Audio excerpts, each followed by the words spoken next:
That should be also clear to us. Otherwise, a good government would want to do what? That we cannot compromise Article 24, which gives right to freedom or to every single individual to follow his lifestyle according to his religion and beliefs. And this goes true for even one individual who can make his own religion. That's the beauty of our Indian Constitution. And anywhere where there is a conflict between directive principle and fundamental rights, the directive principles will have to stand down in front of fundamental right. This is the basic legal theory behind the Uniform Civil Code.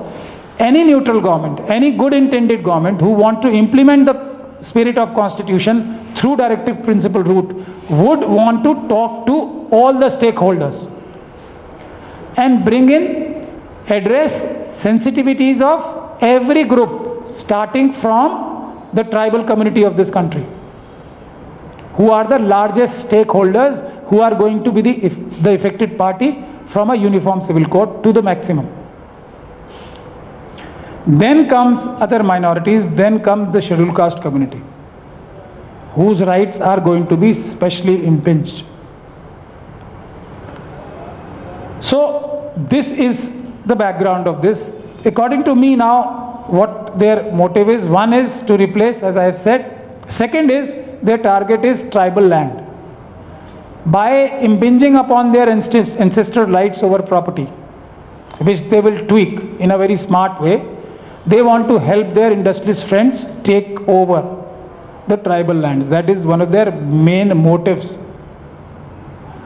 They also want to actually weaken India, because for them Hindu Rashtra is more important than the geography of India.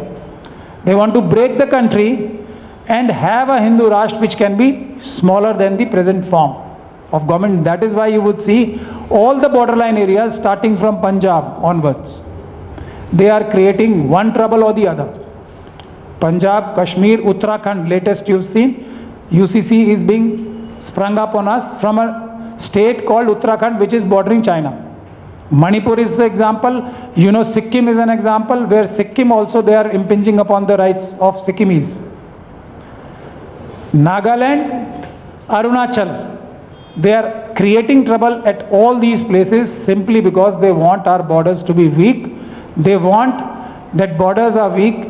We are facing trouble and problems from our borderline countries. So they want to accentuate that. They want to divide the country and then have a Hindu Rashtra which is consisting of various states. That is their game plan. We should not have any doubt about that. So therefore, friends, any talk of Uniform Civil Code has to be addressed firstly from the specs of a tribal, then from Buddhist community, which they fear the maximum today. You have to also understand this.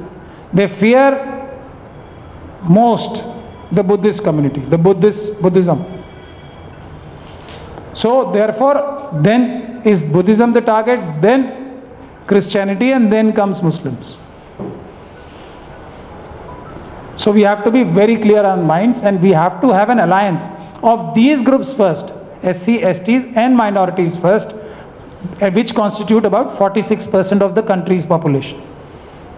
So if these groups are solidly with each other and they assert the fact, then OBCs will also understand. Assert the fact that all our sensitivities have to be taken care of, and then we will formulate a Uniform Civil Code.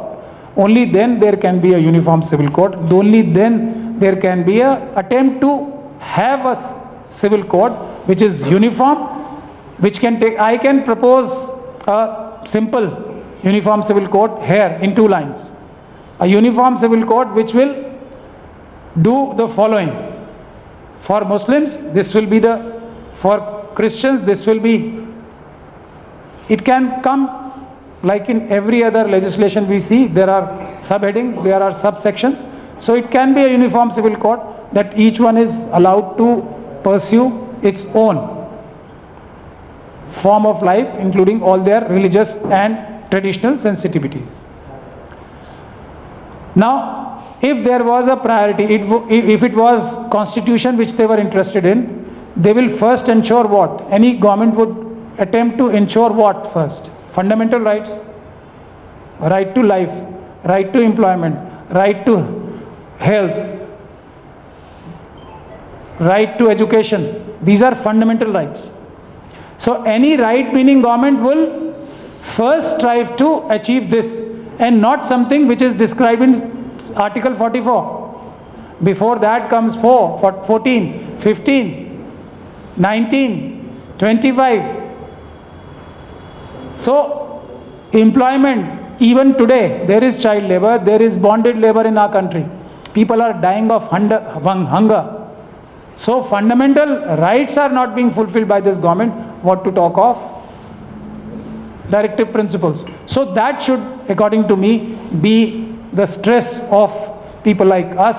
We should guide our community, we should guide our citizen on these lines. That is my respectful proposal and submission before this August gathering, and I thank you very much for giving me this opportunity. Thank you.